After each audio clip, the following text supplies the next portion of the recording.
Hi guys, it's me Ty coming from my home here in Phnom Penh, Cambodia.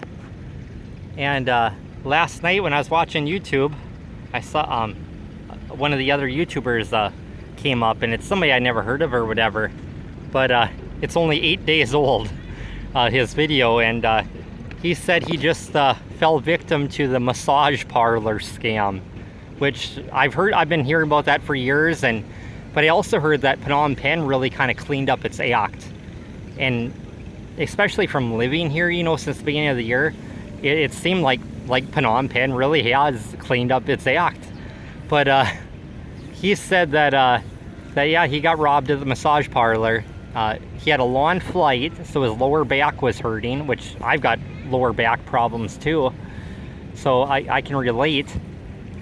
And he said that he went to one of these massage parlors that's all over by Riverside. They all have the exact same sign, and they all say $5 for an oil massage and $3 for a casual massage, whatever the heck that means, and then $5 for air conditioning. I don't know what that means either. But yeah, anyways, he went in there, and they told him to put his belongings in a locker, and it's obviously got a trap door in the back. And he got his massage done, which he said that it wasn't a very hard massage, and which I can relate to that, because when I went to Thailand this last time, I got my first Thai massage, and that was $6, and it was an older lady, probably like in her 50s, and it was an hour-long massage, and they're just not aggressive enough. Like the women, they put their hands on you or whatever, but they don't knead your muscles really good and put their elbows into you to pop the muscles back into place. It's so different than America, because one of my buddies, his wife is a massage therapist, so I always go to her in the USA, and the hour-long massage, it hurts with her. Like, she's a pretty big woman, and she really needs my muscles in, and she really puts her elbows right into my muscles to get them popped into place and everything. But so you're just about crying, but after you're done, you feel like you could wrestle a polar bear. You just feel like $1,000,000.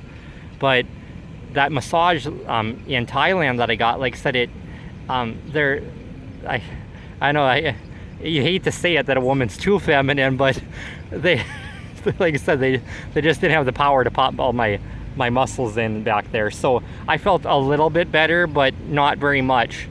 But by the time I came to Phnom Penh, just with how much walking I've been doing here in Phnom Penh, my back feels absolutely amazing. I've been here, close to 3 months here, and I haven't had any back pain, which is really weird, because in the US I just always had chronic lower back pain. So and all these massage parlors here, I never see any customers in them, these $5 and $3 massages all over the street.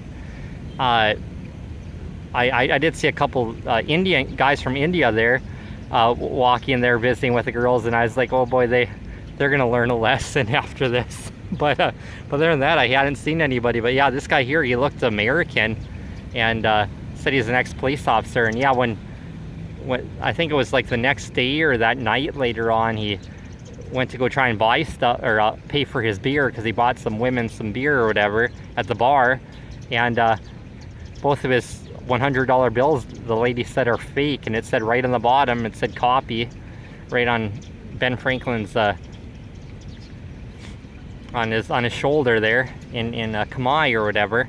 So he stormed on over there, and the longer his walk was over there, the more furious he was getting. And that's just how my personality is. The more I think about something, the more rage goes through me. So he walked in there, walked right past those girls, checked out those freaking lockers, realized that they had a trap door and all that, and he proceeded to chew their butt. And they had their bodyguard in there or whatever, which I've noticed a lot of them do have a big guy in there to kind of intimidate everybody.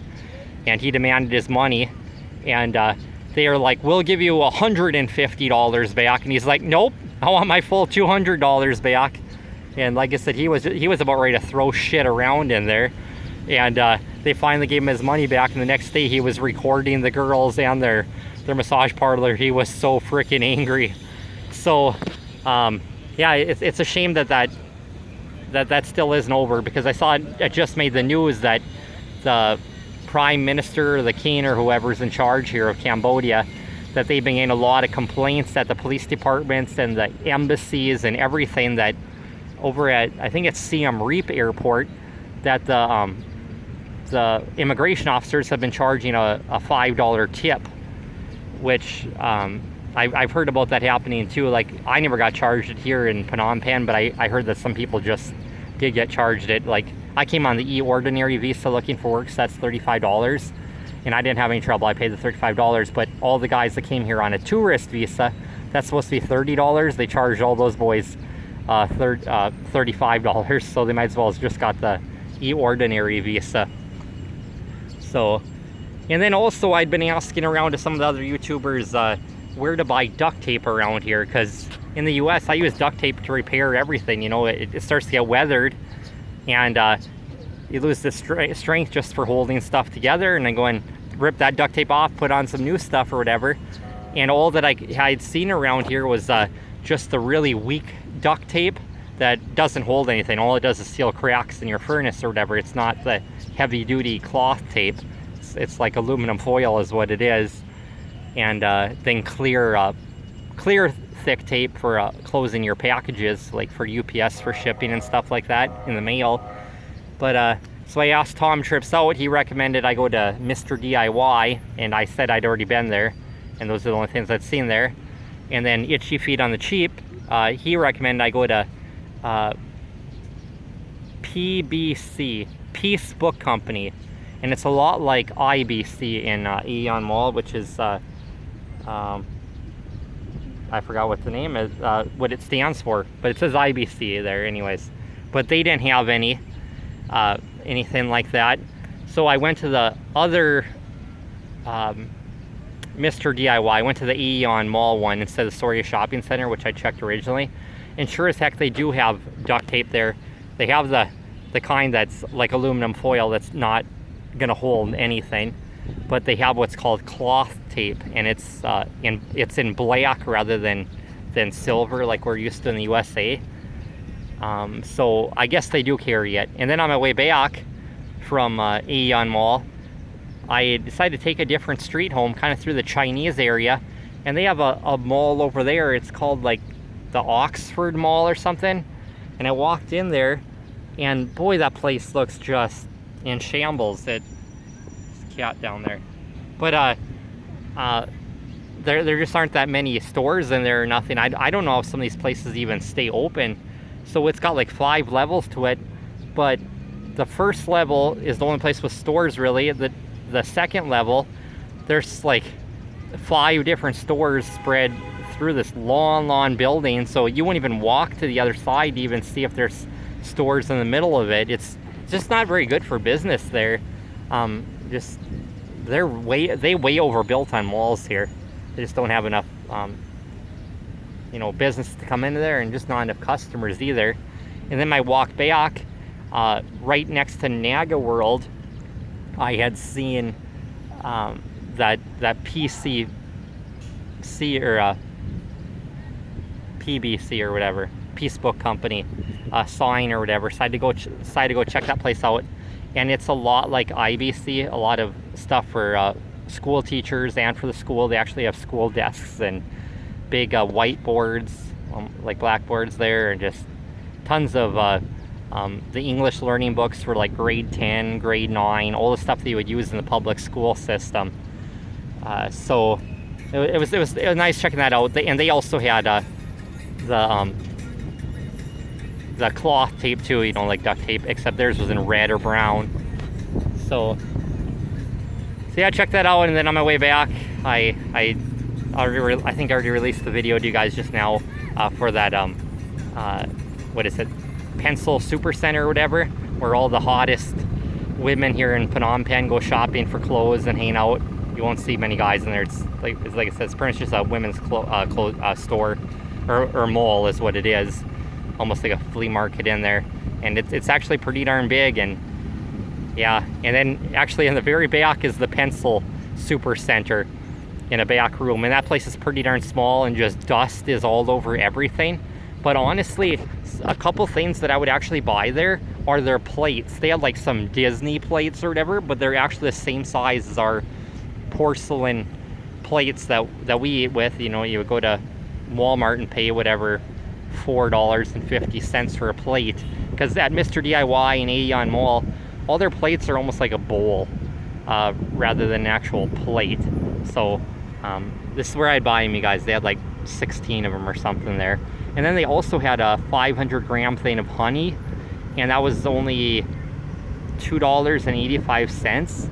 So I guess if you buy a loaf of bread, spread some honey on it, that'd be pretty darn good. But yeah, that's about all that I would buy there. So, and what else around this place? I was gonna see if I could think up any other scams I've heard about, but I really haven't. So like I said, I thought everything had really changed here, because it's a shame that YouTuber there, he said his idea of Phnom Penh has really changed. He's like, I love Siem Reap, and it's like now I absolutely despise Phnom Penh, and he just hates it, and I hate to see that, because like I said, I really love this city. I love the people. It's tough as heck to find a job. That's what kind of gets me into a bad attitude at times, is just the job market here. But other than that, you know, you don't want to transfer how you feel about one thing on to everybody else, because like I said, everybody else is really great. The government makes the visa process super simple for all of us foreigners that want to live here and spend our money here and buy groceries here and help pay rent here. I mean, just bring in money into these local communities, and those are the businesses that I really believe in supporting too. I mean, like that Chinese mall that I went through there that I said just has barely any customers. That's because consumerism at its finest there. Just all kinds of shit in there that you don't really need. When I think of spending money, like I said, once I got in my 30s, I became a minimalist. When I spend my money, I support the businesses that provide food, clothing, and shelter, our basic needs. And that's why I am such a proponent of supporting Walmart and Menards in the United States, because I remember the days before we had Walmart and before we had Menards, and it was all the ma and pops lumber yards, ma and pops clothing stores, and you paid an arm and a leg for anything, clothing, food, all of that, and it was just horrible. I mean, you felt like you were never going to get out of poverty, being somebody like me, you know, that was raised by a single mother, and we just never had much money. Yeah, I guess that, like I said, that's how I feel about it. So I'll end the video here, and if you guys like this content, like, share, and subscribe, and I'll just keep picking out videos from my home here in Phnom Penh, Cambodia. So, all right, take care, you guys.